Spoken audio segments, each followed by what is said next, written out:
Hello everyone, कैसे हैं आप सभी लोग। स्वागत है आप सभी का भरपूर इस नए विषय की सीरीज में, यानी विज्ञान की सीरीज में। क्लास 11th की एनसीईआरटी का हमारा ये 5वां चैप्टर अभी चल रहा है। दिन हमने इसका पहला लेक्चर कल कंप्लीट कर चुके हैं।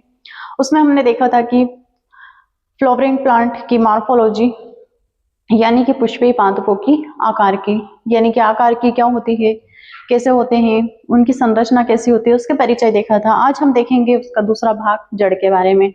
आकारिकी का मतलब ही क्या होता है, मॉर्फोलॉजी का मतलब क्या होता है, शरीर के बाहरी अंगों की व्याख्या करना। ठीक है, क्या होता है पुष्पीय पादपों की आकार की। ये रहा हमारा अध्याय 5,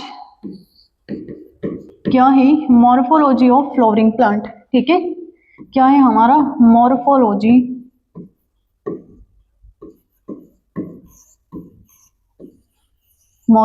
ऑफ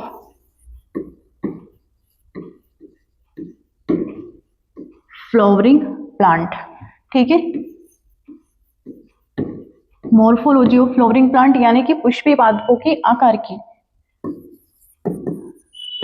ये आकार की किसकी है, आकार की पुष्पीय पादपों की है ये। ठीक है, ये पुष्पीय पादपों की आकार की है, फूल वाले जो पौधे होते हैं उनकी आकार की है। आया समझ में, पुष्पीय पादपों की आकार की।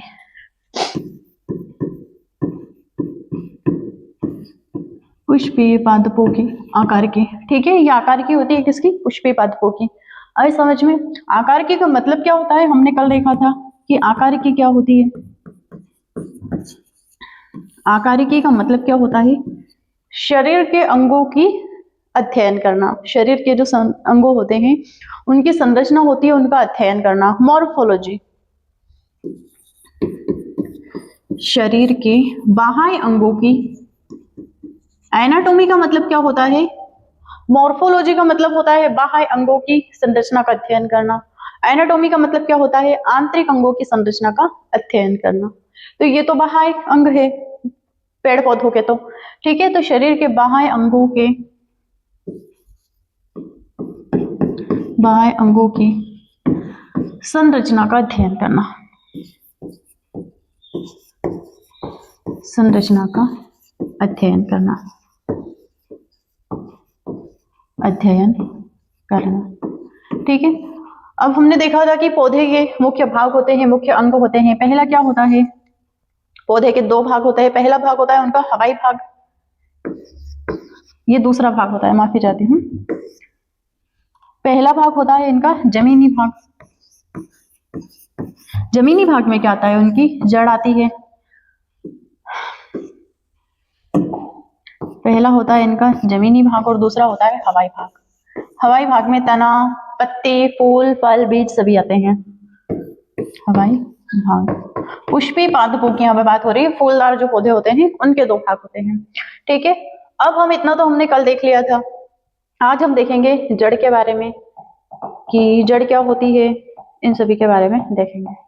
जड़ों के प्रकार क्या होते हैं, जड़ों की सामान्य विशेषताएं क्या होती है। तो ये रही हमारा पुष्पीय पादपों की आकार की में दूसरा लेक्चर, क्या है हमारा, जड़ का, रूट का। जड़ क्या होती है, जड़ की परिभाषा ये रही हमारी जड़। जड़ पौधे का भूमिगत भाग होता है, यानी कि अंडरग्राउंड जो पार्ट होता है पौधे का, भूमिगत भाग, वो क्या कहलाता है, जड़ कहलाता है।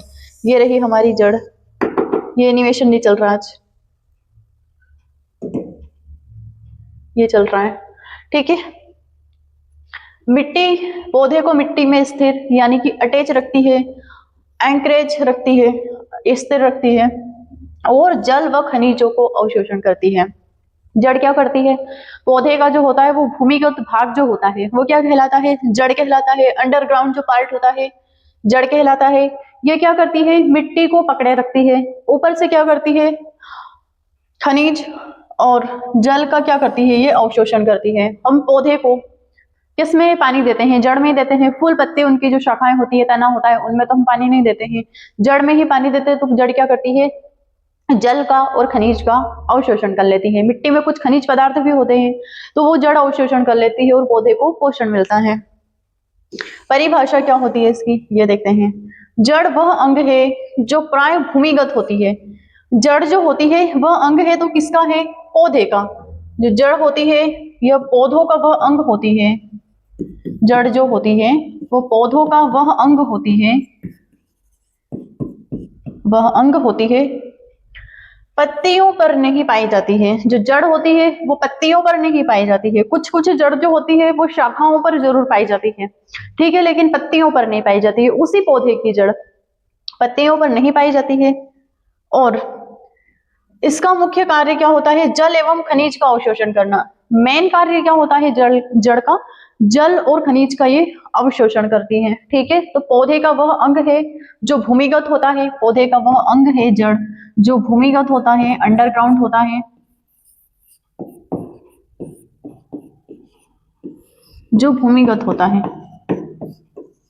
आया समझ में? इसके बाद पत्तियों पर तो जड़ नहीं होती है, कुछ कुछ जड़ें जो होती है वो बाहर की ओर भी निकल जाती है, शाखाओं से भी निकलती है। बरगद के पेड़ जिस पर हम झूलते थे, छोटे बचपन सामान्य गुजरा होगा तो हम उस पर झूलते थे, और वो जो जड़ें होती है वो किसकी थी? बरगद की जड़ें थी। वो जड़ें थी, उसकी शाखाएं नहीं थी जिसपे हम झूलते थे, ठीक है। और इसका जो मुख्य कार्य होता है जल और खनिज का अवशोषण। जड़ का क्या मुख्य कार्य होता है? ये पौधे को पोषण प्रदान करती है। कैसे? जल और खनिज का अवशोषण। मेन कार्य क्या होता है जड़ का? कि जल और खनिज का अवशोषण करती है, अवशोषण करती है, ठीक है। ये जल और खनिज का अवशोषण करती है, पौधे को सहारा देती है। पहला तो पूरे पौधे को पोषण प्रदान करती है जल और खनिज का अवशोषण करके, उसके बाद पौधे को सहारा देती है। ये पेड़ यदि इतना बड़ा हुआ तो मेन इसका कारण क्या होगा? जड़ होगा, ठीक है।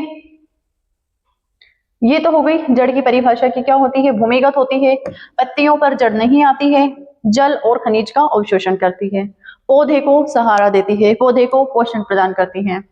जड़ की सामान्य विशेषता क्या होती है? सामान्यतः यह भूमिगत होती है, मिट्टी के अंदर पाई जाती है, कुछ अपवाद छोड़कर। कुछ कुछ जड़ें जो होती है वो तने से स्टार्ट होती है, कुछ ऐसी जड़ें होती है जो ऊपर की साइड होती है, मिट्टी में नहीं होती है। इस पर टोपी यानी कि केप रूट होती है। यह कोमल शीर्ष भाग वो सुरक्षा प्रदान करती है। जड़ में पत्तियां या कलियां नहीं होती है। जो जड़ होती है उनमें कोई पत्तियां नहीं होती है और कोई कलियां नहीं होती है। यह एक अपर्ण नॉन ग्रीन अंग होता है। यह जो जड़ होती है यह नॉन ग्रीन होता है, यानी कि अहरित अंग होता है। ये हरी भी नहीं होती है, ठीक है। न इसमें पत्तियां होती है, न इसका कलर हरा होता है। प्रकाश के विपरीत दिशा में बढ़ती है। जैसे कि प्रकाश इस साइड आ रहा है तो जड़ इस साइड बढ़ेगी, ठीक है। प्रकाश के विपरीत दिशा में ये बढ़ती है, यानी यह धनात्मक भू गुरुत्वानुवर्ती यानी कि पॉजिटिव जियोट्रॉपिक होती है। जो जड़ होती है प्रकाश के विपरीत दिशा में बढ़ती है, इसीलिए जड़ को क्या बोलते हैं? धनात्मक भू गुरुत्वानुवर्ती यानी कि पॉजिटिव जो जियोट्रॉपिक होती है वो जड़ होती है। यह जल व खनिजों का अवशोषण करती है जड़। पौधे के ऊपरी भाग को पोषण प्रदान करती है। जो जड़ होती है वो पौधे के ऊपरी भाग को पोषण प्रदान करती है।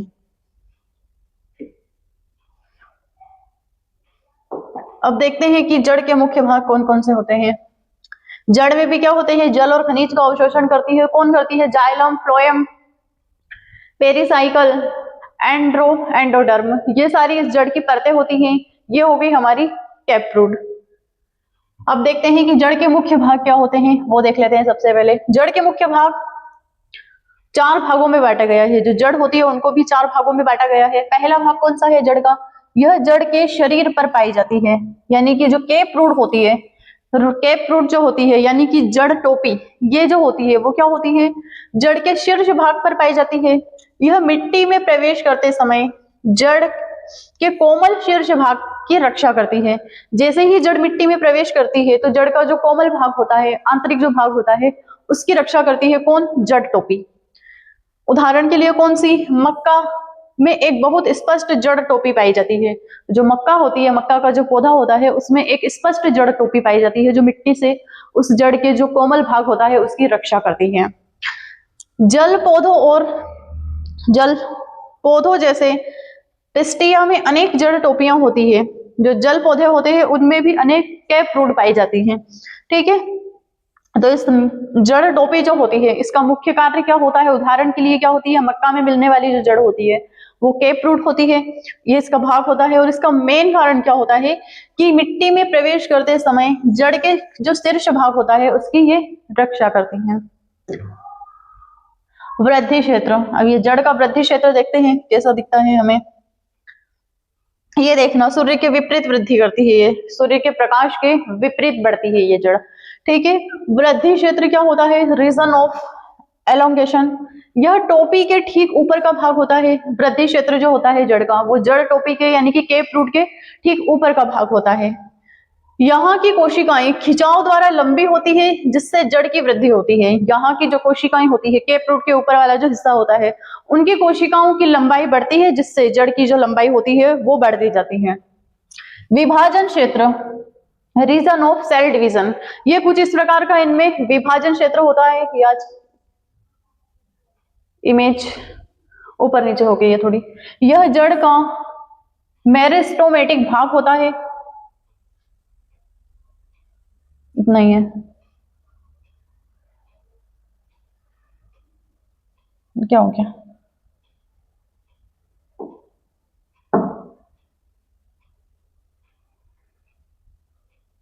ये जो होता है ये जड़ का मेरिस्टोमेटिक भाग होता है, यानी कि मेरिस्टोमेटिक जोन होता है। यहाँ की कोशिकाएं बार बार विभाजित होकर नई कोशिकाएं बनाती है। जैसे कि जड़ का जो फैलाव देखा होगा कि जड़ कैसे फैलती है अंदर, वहां की जो कोशिकाएं होती है लंबी भी होती है खिंचाव के कारण, और बार बार उनमें विभाजन भी होता है जिससे वे नई कोशिकाएं बनती है। वैसे ही जड़ की कोशिकाएं, उससे नई जड़ें बनती रहती है और नई कोशिकाएं बनती है। फिर चौथा इसका क्षेत्र होता है परिपक्वता क्षेत्र। ये क्या होता है, यहाँ की कोशिकाएं कार्यात्मक बन जाती है। इसी क्षेत्र में रोएदार जड़ें निकलती है जो जल व खनिजों का अवशोषण करती है। ये वाली जो जड़ें होती, इनका जो परिपक्वता क्षेत्र होता है वो क्या करता है, सबसे विकसित कोशिकाएं होती है, ये रोएदार जड़ें बन जाती है जो जल और खनिजों का अवशोषण करती है। ठीक है, तो ये तो हो गए हमारे जड़ के भाग। अब हम आगे देखते हैं इस जड़ों के प्रकार। तो जो जड़ होती है वो मुख्य रूप से 3 प्रकार की होती है। पहली जड़ क्या होती है, हमारी मुख्य जड़ तंत्र यानी कि टेप रूट सिस्टम। पहला जो होता है यह बीजपत्रीय पौधों यानी कि डाइकोट प्लांट में पाया जाता है। बीजपत्री जो पौधे होते हैं उनमें पाया जाता है। बीज से निकलने वाली प्राथमिक जड़ को प्राइमरी रूट जो बढ़कर मुख्य जड़ में बन जाती है। ठीक है, बीज से निकलने वाली जो प्राथमिक जड़ है वो आगे विकसित होकर मुख्य जड़ में परिवर्तित हो जाती है। मुख्य जड़ में जो शाखाएं निकलती है जिन्हें हम क्या बोलते हैं, पार्श्व जड़ें बोलते हैं। जो मुख्य रूप से या फिर मुख्य जड़ जो बनती है उससे भी शाखाएं निकलती है जिन्हें हम क्या बोलते हैं, पार्श्व रूप यानी कि लैटरल रूट बोलते हैं। ठीक है, उदाहरण के लिए कौन कौन सी, मटर की हो गई जड़, सरसों की हो गई, मूली की हो गई, गाजर की हो गई। ठीक है, तो ये हो गई हमारी टैप रूट सिस्टम यानी कि मुख्य जड़ तंत्र। दूसरी हो गई कौन सी, हमारी रेशेदार जड़। इस जड़ को क्या बोलते हैं, जो टेप रूट सिस्टम होता है इसे मूसला जड़ भी बोलते हैं। ठीक है, इसे क्या बोलते हैं, मूसला, मूल तंत्र, मूल तंत्र। ठीक है, इसे जड़ तंत्र भी बोलते हैं, मूल तंत्र भी बोलते हैं। ये जड़ कुछ इस प्रकार से निकलती है, एक मूसल के समान होती है ये ऐसे, फिर यहां से इनमें शाखाएं बढ़ जाती हैं। ये मूली, गाजर, मटर, सरसों, इन सभी की जड़ें ऐसी होती हैं। ठीक है, अब दूसरा आया हमारा रेशेदार जड़। ये क्या होता है, ये एक बीजपत्री पौधों यानी कि मोनोकोट जो प्लांट होते हैं, एक बीजपत्री जो पौधे होते हैं उनमें पाया जाता है ये वाला जड़ सिस्टम। बीज से निकलने वाली प्राथमिक जड़ शीघ्र ही नष्ट हो जाती है और तने के आधार से कई समान आकार की जड़ें निकलती है। जो बीज से निकलने वाली जो जड़ होती है वो कई भागों में बढ़ जाती है, या फिर वो जो बीज से मेन जो हमारी जड़ निकलती है वो नष्ट हो जाती है पूरी तरीके से। फिर उसके बाद क्या होता है, तने के आधार के समान कई जड़ें निकलती है, या फिर ये जो जड़ें होती है, रेशेदार जो जड़ें होती है वो तने से ही निकलती है। जो गेहूं का पौधा होता है ये यहाँ से निकलती है, गन्ने का जो पौधा होता है उसमें भी ऐसी ही जड़ें निकलती है, तने से जड़ें निकलती है। ये तना हो गया, अब यहीं से छोटी छोटी छोटी छोटी जड़ें निकलती है। अब मेन इसकी जो जड़ें होती है, मेन जो जड़ यहाँ पर थी वो गायब हो गई, ये डिस्क के जैसी होती है। प्याज की जड़ भी ऐसी ही होती है। ठीक है, अब मेन समान आकार की सारी जड़ें निकलती है। किन किन की, उदाहरण के लिए गेहूं की जड़ भी वैसी ही होती है, कैसी, फाइब्रस जड़, रेशेदार जड़। मक्का की भी वैसी होती है, धान जो चावल होते हैं उसकी जड़ें भी वैसी ही होती हैं। एक डिस्क होती है और उसी डिस्क से छोटी छोटी छोटी छोटी जड़ें निकलती रहती हैं। आया समझ में? अपस्थानिक जड़, ये क्या होती है? अपस्थानिक जड़ में एडवेंसियस टेप रूट सिस्टम, ये क्या होता है इसमें?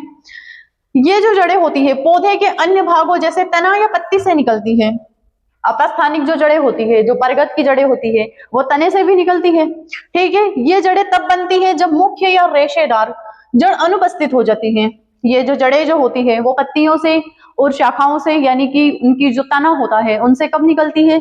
जब उनकी मुख्य जड़ और जो अनुपस्थित हो जाती है मुख्य जड़, या फिर जो रेशेदार जड़ होती है, जो तने से भी जड़ें निकलती है, नीचे जाती है डिस्क के अंदर, डिस्क से एक जड़ें निकलती है, वो सभी पैरेलल रूप में नीचे जाती है। उनमें क्या होता है, वो जब नष्ट हो जाती है तो ये जड़ें अपने पौधे की रक्षा करने के लिए क्या करती हैं, ये वाली उनके तने से और उनकी पत्तियों से जड़ें निकालती हैं। ठीक है, उदाहरण के लिए कौन कौन सी जड़ें हो गई? मनी प्लांट चढ़ने के लिए, मनी प्लांट में जो जड़ें होती है वो उसकी वृद्धि के लिए होती है, चढ़ने के लिए होती है। मकई की जो जड़ें होती है वो सहारा देने के लिए होती है। पान की जो जड़ें होती है वो सामान्य जड़ होती है। ठीक है, तो ये कुछ इस प्रकार से टेप रूट सिस्टम इनमें चलता है। अब देखते हैं कि जड़ों के विषय संशोधन, इनका संशोधन क्यों जरूरी है, क्यों किया है? कई पौधों की जड़ें केवल अवशोषण या सहारा देने का काम नहीं करती है। कई पौधे जो होते हैं उनकी जो जड़ें होती है केवल अवशोषण और सहारा देने का काम नहीं करती है, बल्कि अन्य विशेष कार्यों के लिए भी संशोधित की जाती है। जड़ों के भी कुछ विशेष कार्य होते हैं, केवल पौधों को सहारा देना या फिर जल और खनिज का अवशोषण करना ही इनका कार्य नहीं होता, ये कुछ और भी कार्य होते हैं जड़ के, और कुछ और भी इनके महत्व होते हैं। इन्हें मोडिफाइड रूट कहा जाता है। जो जड़ें होती है इनको हम मोडिफाइड रूट कहते हैं। भंडारण है तो फूड स्टोरेज करती है जड़ें, जड़ें भोजन का भंडारण करती है। मुख्यतः 3 प्रकार की होती है। जो फूड स्टोरेज करने वाली जो जड़ें होती है वो 3 प्रकार की होती है। देखते हैं कौन कौन सी। पहले तो हम प्रकार देखते हैं, फिर इनका आकार देखते हैं, फिर इनका उदाहरण देखते हैं। शंकुकार, जो कोनियल जड़ होती है वो कैसी होती है? ऊपर से मोटी होती है, नीचे से पतली होती है, कुछ इस प्रकार से। ये ऊपर से मोटी और नीचे से पतली। ठीक है, शंकु के आकार की जड़ होती है, ऐसे इनमें जड़ें निकलती रहती है। ये रही। ठीक है, ये एनिमेशन इस जड़ के चल नहीं रहे हैं। ये हो गई इनकी जड़ें। गाजर की जड़, गाजर की जड़ ऐसी होती है। फिर आ गई नेपाकार जड़, ये क्या होती है? बीच से फुली हुई होती है, ऊपर व नीचे पतली होती है। मूली सबने देखी होगी कि मूली विशेषकर कैसी दिखती है? ऐसी, ऐसी। ठीक है, नीचे से तो उसका सबसे पतला भाग होता है, ऊपर से फिर भी एक डिस्क के जैसा होता है, लेकिन बीच से उसका भाग उभरा हुआ होता है।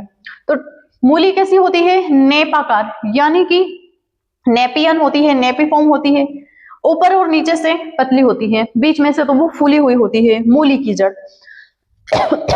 दलदार जो जड़ होती है, दलदार जड़ क्या होती है? अनियमित आकार। जो दलदार जड़ होती है उनका तो कोई आकार ही नहीं होता है। शकरकंद और पोटैटो, यानी कि जो स्वीट पोटैटो होते हैं, मीठे आलू होते हैं, शकरकंद होते हैं, उनकी जो जड़ होती है वो, उनका कोई आकार नहीं होता है, उन्हें क्या बोलते हैं हम? दलदार जड़। ठीक है, तो ये हो गया इनका। अब सहारा देने के लिए क्या करते हैं? ये रहे, ये दलदली क्षेत्र में भी पाई जाती है, जो चक्रवात को रोकती है। ये कहाँ पर मिलती है? मैंग्रोव वन में मिलती है। कच्छ का जो रण होता है उसके उस क्षेत्र में भी मिलती है।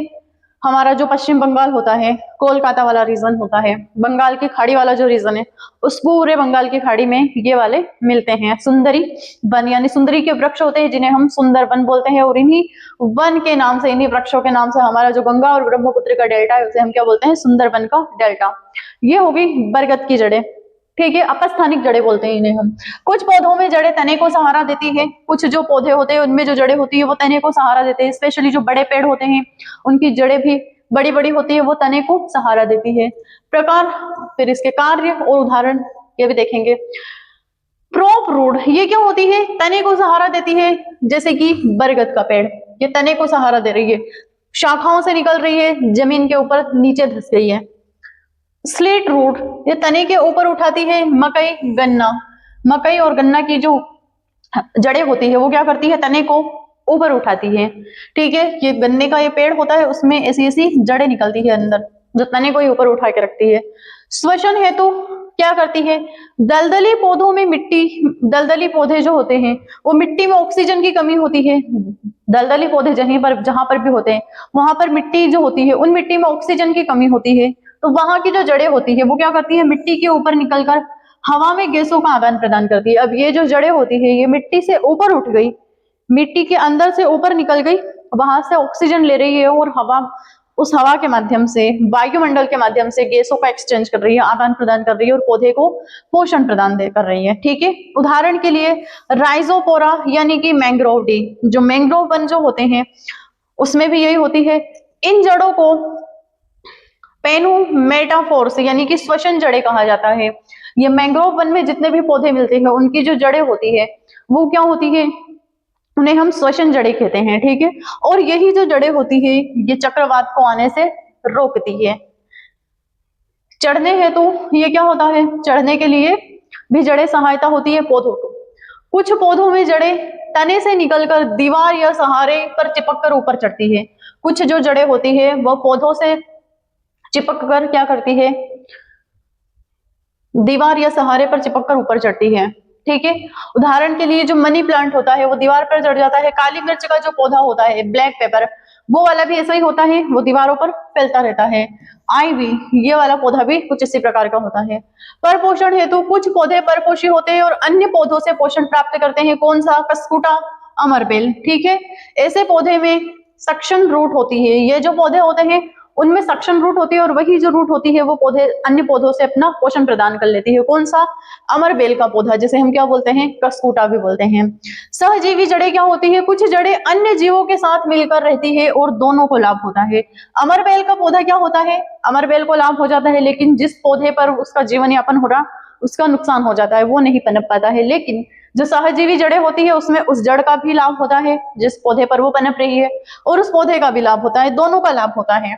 उदाहरण के लिए राइजोबियम बैक्टीरिया यानी कि जो ल्यूगिमिनियस पौधों की जड़ों से नाइट्रोजन स्थिरीकरण करते हैं, इसे हम रूट नोड्यूल कहा जाता है। ये जो राइजोबियम जो बैक्टीरिया होता है वो क्या करता है, ल्यूमिनस पौधे जो होते हैं, लेग्यूमिनस जो पौधे होते हैं उनकी जड़ों में नाइट्रोजन स्थिरीकरण करते हैं, तो ये सहजीवी संबंध बनाते हैं। अब जड़ों के मुख्य कार्य क्या होता है कि एक तो पौधों को स्थिरता प्रदान करती है, दूसरा जल और खनिज का यह अवशोषण करती है, तीसरा ऑक्सीजन का परिवहन करती है, गैसों का एक्सचेंज करती है, भंडारण के लिए कुछ जड़ें फूड स्टोरेज का कार्य करती है। विशेष कार्य में श्वसन, सहारा देना, फूड स्टोरेज करना, पर पोषण। ठीक है, ये कुछ इस प्रकार से जड़ों का महत्व हो गया है। कल हम देखेंगे पत्ती के बारे में, तने के बारे में, इसके बाद हम आएंगे पत्ती के बारे में। ठीक है, तो क्लास को देखते रहिएगा, पढ़ते रहिएगा। बाय, गुड डे, धन्यवाद।